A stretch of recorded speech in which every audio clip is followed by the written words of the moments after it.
Hi, Brazil. I'm Fantastic Negrito, and you're listening to 5 Notes with Wendell, Correia. Hi, everyone. Wendell Correia here. I'm having Fantastic Negrito. Welcome to Brazil again, man. Thank you for having me. Valeu, thank you for an honor to be here in Brazil, in Sao Paulo, an amazing city. Third time here, right? Third time here. How has been this experience now? Such an interesting city. I feel like this city is one of the great cities of the world that it feels like it's still accessible. I see people that look wealthy, look poor, middle, everybody kind of in one area. It reminds me of New York like 25 years ago when it still felt like in reach. And so this is what I like about it. And today I had my first amazing food experience. I've been waiting to have one. I come into Sao Paulo, I leave. I never have good food experience, but today I did. What did you eat? I ate a dish with rice, black beans, bananas, salmon with this kind of orange, mango-ish, so good. Yeah. And so I thought, finally, I ate really good Brazilian food.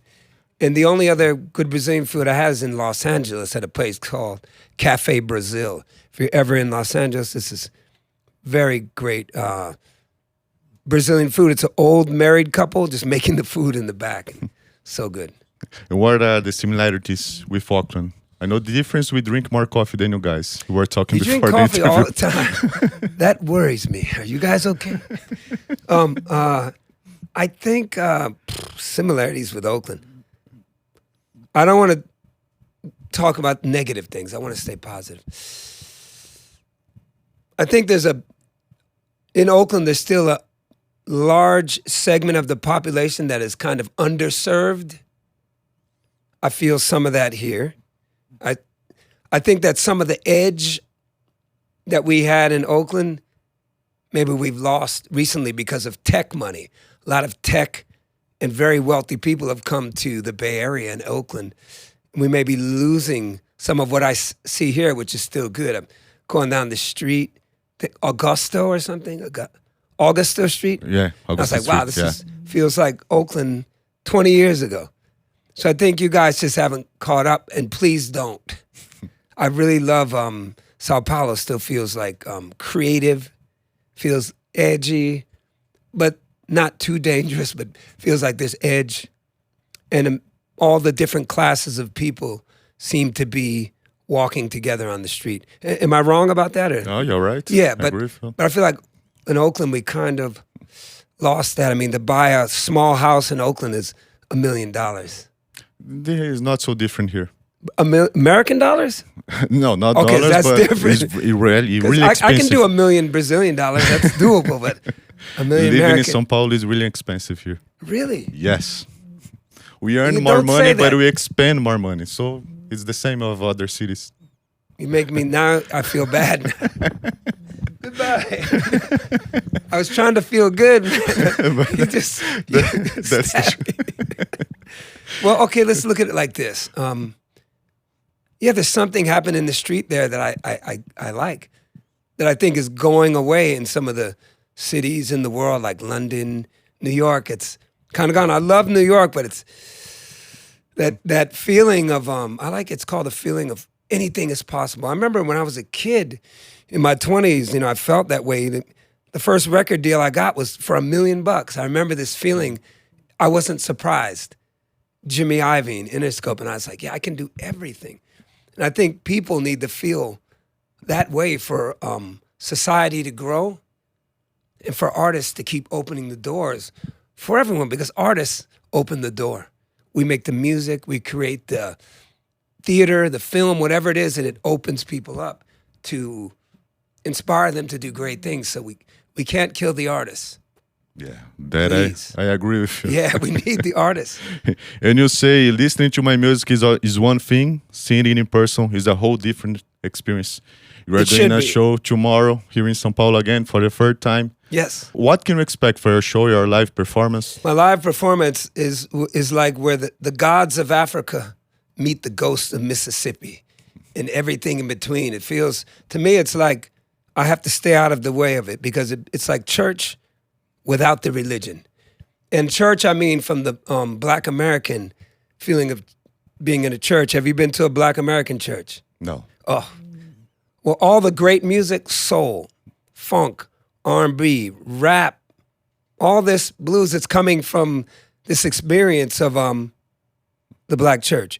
Every Black American singer that was great came from the Black church. All the great musicians, we come to the church first. So there's a feeling of a very high spiritual vibration. It's very African in a way. It's very African. And I like to stay out of the way and let it happen. And when I do that, it's the best concert. I'm ready to die there. If I die there, I'm okay. And if I get that feeling, I know I can touch people. And if you can touch people with music, you're changing the world. I believe so much in the power of music, whatever it is. It's punk, funk, rock, soul, hip hop, jazz, whatever it is, when we can reach that truth, that dynamic, that high vibration that I call church without the religion. And that's what I aim to do, and that's what I expect to do. Yeah, we talked about it in the previous interview I did with you. You do a truth music. You're talking about it. It's true. You don't care about views and. Gosh, I'm a marketing nightmare. I think this album I wanted to, because I was writing about my father. So my first idea, the name for this album, I wanted to call it "A Man and His Penis." I thought it's really my father. Like everything that he wanted 15 kids. He made them. He found my mother's 33 years younger. That's not really marriage. It's like an old man. I'll respect to my parents, but telling a young woman what to do.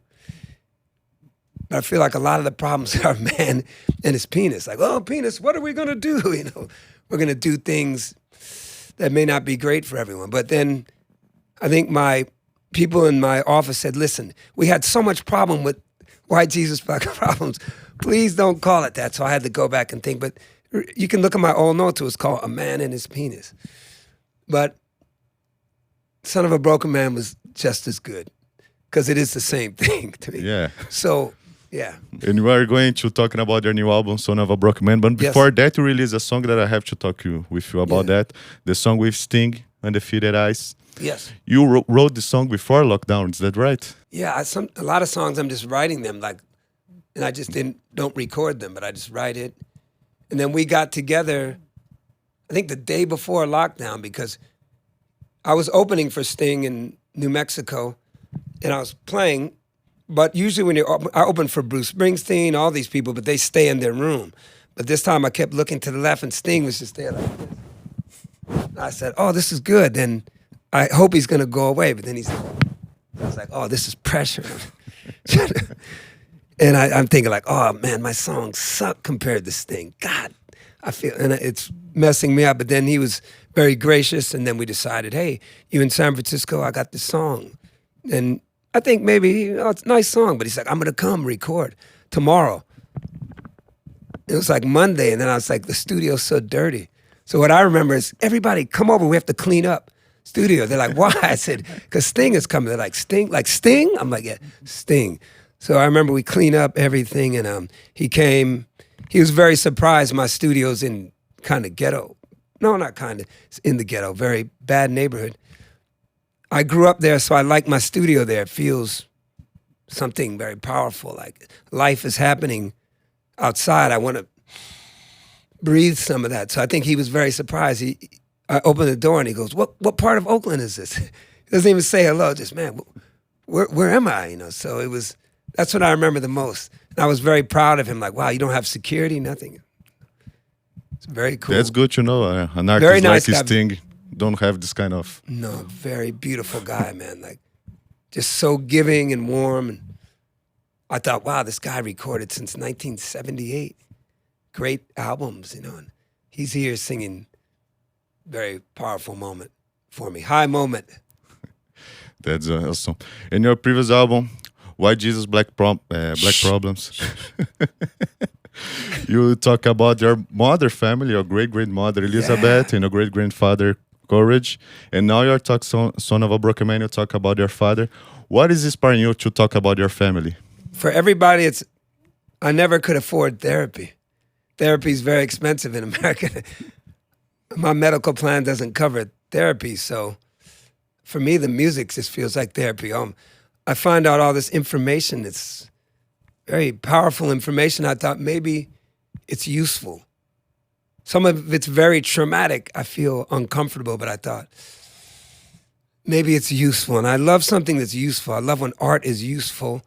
I love when people's stories can inspire people. Makes the world more interesting and better. I had a chance to be vulnerable personally on an album, and it's very uncomfortable. And I feel like if I'm uncomfortable, I'm probably going to make a good record. If I'm unsure, and it's probably going to be pretty good. So I felt all those things. And I like to read autobiographies. Your songs are your biography, right? Yeah. You don't need to write a book. Yeah, true, huh? I guess, yeah, I never thought about it, but yeah. I'm always carrying on about, I feel my feelings. So I'm like, my audience is like my psychiatrist. I don't know. And talking about the self-titled song, that ends the album, perfect. I love when an album ends with a ballad or a mellow song. Yeah. Son of a Broken Man, talking about this song, you say, only the dreamers survive. Only the dreamers survive. Do you remember the moment you were writing the song? I kind of looked at the engineer and I thought, that's really good lyric. And it really, because I don't always, my studio, I fail most of the time. So it felt so honest, real. And really at the end of all this traumatic stuff that happens, and I had a hard life, I'm crying. And in the end, the world, we need that. We feel like we're in trouble. Oh my God. Hey, look, let's keep dreaming, man. Keep imagining, like John Lennon said, imagine, like recycle it, upcycle it, imagine it, reimagine it. We have to keep doing that. I have to keep doing that just to feel like a person. With my upbringing, I felt very low self-esteem, like very dishonest person because, maybe I feel destroyed by all this stuff, but I can put on the mask and put on the pants and shit, and like, look at me, but maybe I feel ugly, But it's my way of saying, okay, maybe I do, but I'm not going to stop. I'm not going to give up, and I'm going to keep dreaming. And the people that dream, we're going to make the world keep going, and we keep dreaming that something can be better. And I like that shit. What's the first song you wrote that came on this album? I hope somebody's loving you. And I was like, why am I writing this? Sometimes I don't know. I thought, wow, it's strange. And then I went into like some metal song. I don't know. So that was first, and then Son of a Broken Man, maybe the last? Or Crooked Road, one of those. But that was how it ended. I was like, wow, 2 ballads on it. I never really write ballads. But those are probably I really like them. Because I hope somebody's loving someone. I thought that in the end, first I was trying not to cheat on my wife. I meet these beautiful women everywhere. I go, don't cheat. Look at, she's beautiful. I hope somebody's loving her. And then I thought, I hope somebody's loving you too, and everybody. Because when we feel love, we feel better. I grew up not feeling love, and I felt low. And so that makes you strike out at people. That makes you violent. That makes you treat people bad. So that was my concept, I guess. And I love concept albums. I hope somebody's loving you despite all the problems, all the pain, all the challenges. That I hope that everyone and everything is our teacher. The bad stuff, sometimes really useful. And that's our best teacher, the bad stuff. And that also official video for I Hope Somebody's Loving You. Are you going to do a film as well on this album with all the songs? I think I am. I think, like the other film, I didn't know it's a film until I was done. But yeah, it's very spontaneous. We were in Santa Fe, New Mexico again. That's where Sting and I played. It's driving through, the sun is coming down, and this is like a desert in America. It's a very western state, and I just told them, pull over, I'm going to shoot a video. And it just felt perfect. Do you like shooting videos? I think I'm addicted to shooting videos. Yeah. Making films and without having a plan. It's kind of exciting.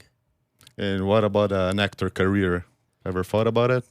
I'm acting all the time, so I think I'm a terrible actor. I think I'm too self-aware. I think great actors have to kind of divorce themselves from themselves. I'm not good at that. I'm too like, hey, it's me. Look, me, I'm in the camera. I'm staring at the camera. And I think the director was like, stop looking at the camera. I think I'm probably a terrible actor, probably. I think it's a good videos, the ones that you. I can do the videos, but yeah, acting is like, oh, it's totally different. yeah. Maybe character. If somebody gives me a character, I can play a character. But people did put me on TV, like in America, a pretty big empire, and then they just cut it because I just kept staring at the camera. And the first track, First to Betray Me, it starts with people telling who is the first person who betrayed them. Wow, yeah. Who are these people? They were just band members and friends. I'm very spontaneous, so even when I made my last film, I just pick whoever I see.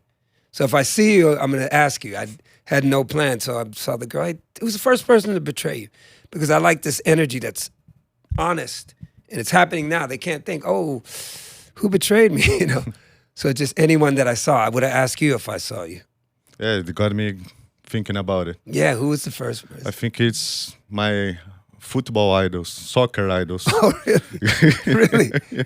Oh, you guys love soccer. Yeah. Wow. And then the person is not as a good man as he's as a player. Well, how did you recover? I don't know.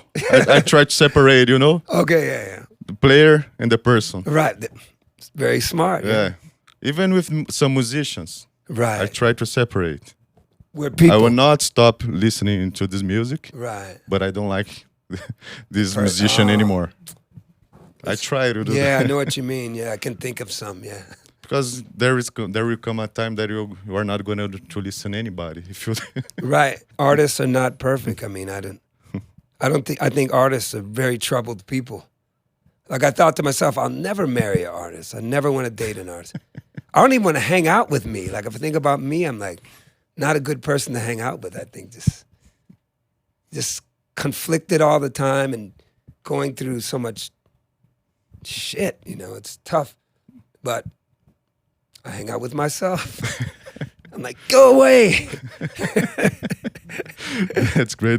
The next song, Runaway from You, you are opening the shows with that song. I have been, yeah. It feels like an opener. I actually was playing with a Japanese guitar player that I still record with. And we recorded that riff and drum track over 20 years ago. And I just liked it, but I hate the lyrics in the song. But then I love that fuzz so much. God, I thought it was just such an infectious groove. It feels like rock and roll singer, kind of feels like Led Zeppelin, but with a soul singer. And I thought can be good. It felt like the energy of my father. And I wanted everything to be about him. Like I want to run away.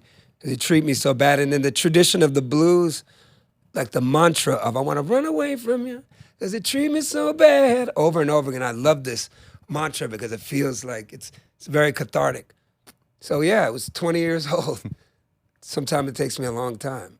Do you usually write the lyrics first or the melody? Whatever comes first. It just comes. Whatever. Could be the drum beat. Could be lyrics, melody. Melodies tend to be very important to me. I like the melody. There's something very spiritually connected with melodies. Like they come from somewhere else. And talking about the song California Loner. Oh yeah. Also another song you talk about your life. Do you still feel alone nowadays as you were when you go for the first time? I feel alone. Wow, you're going, feel like I'm talking to a therapist. Do you still feel alone? Why did I write that song? Ah, shit. Like I said, when I was 11, my dad just stopped talking to me. If I said dad, he just looked away. Very humiliating. I didn't even know what humiliation was, but I found out later that was it. So it was just a letter to him. I just wanted to say, hey, you never talked to me, now I'm going to write to you. Do I still feel alone? Kind of. To be honest, yeah. I kind of live alone in my head in a strange way. I'm working on it, but I do feel alone. I don't know if that's bad. Is that I think everybody feels alone nowadays, and that's what music is for. Yeah. Well, when I'm playing for a concert, my I don't idea. feel alone. I feel all this love. But it's kind of cheating because I don't have to do the work. I don't know. But alone, and yeah, a lot of times you'd like. But I don't want to be. I try really hard to reach out always. Even if I don't want to reach out, I do it as a practice. Make sense? Yeah, totally Yeah, makes I just sense. like reach out. Alone is no good. Yeah. No good. And talking about another song you released before the full album, Crooked Road, Oh yeah. upbeat song. I imagine Rolling Stones playing that song with you. Oh, that's great. Well, I know Mick Jagger's kind of a fan. He's a big fan of I'm So Happy I Cry. And he put it out. This is one of my favorite songs. So, yeah, I could see them.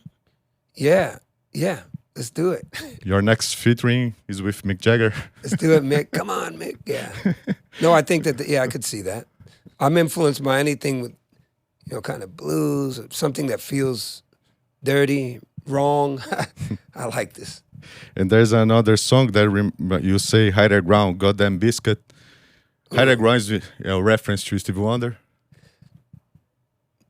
Not consciously, but Stevie Wonder is like Because God. I know you are a fan. Well, he's like God. I'm beyond. He's like, if God is a person, it's Stevie Wonder.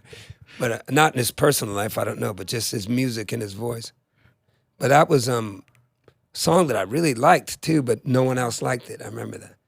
But then now they liking it. Like, oh, that's great. But just amongst my inner circle, like, I don't know about that. So it's so dramatic with the strings. I like that one. Haven't played that live yet. It'll probably take some time to play it live.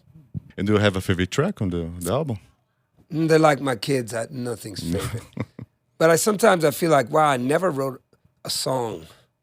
I always think that. But I thought on this record, it's like maybe I wrote a couple songs. Kind of feel that way. I don't know if that makes it favorite, like Son of a Broken Man feels like a song to me. I don't know. It's just my own alone time in my brain. But sometimes an artist, that's the loneliness of feeling like, wow, why can't I write a song? Which is strange. Yeah. I have written some, but I don't have the feeling that I have sometimes. And I want to talk to you about the Revolution Plantation. Oh, yeah. Making your own food. You even had your Instagram account about that. Yes, man. I love this idea of taking something that sucks and making it great. I thought Revolution Plantation, people said in America, like, don't say plantation. That's a scary word because plantation, means something very dark to people. But I thought we can make a word good if we want to. So I would Revolution Plantation. I think through agriculture, upcycling, reuse, reimagine, rethink. I love this idea of connecting communities and people through food. Simple. I'm not a revolutionary. I'm not unique. But that's a very good idea. There's something very therapeutic about planting fig trees and planting grapes and tomatoes and squashes and having your own chickens and your own eggs. I think we can go back to that. It really helps your mental health. And what is next? Only focus on touring? Already thinking about the next album? I don't think about anything. What's next for me is whatever's next. My label, I've recorded some artists, and I'm like, I got to put them out. I've recorded some pretty good artists locally because I really want to put out work with artists. So I've had some good recordings, but just so I could sing, it took me 4 years. Every time I would see him, he'd do like this. What's wrong with you? You don't put the music out? I'm like, just scratching my head like, oh. So I do have artists that are just kind of waiting to get out on the label. Thank you so much for having me again. I'm going to your concert tomorrow. Experience Fantastic Negrito, church without the religion, rock, funk, soul, rhythm, blues, alligator shoes, foot stomps, ham clap, B3s, and mini moogs. Thank you so much. Appreciate it.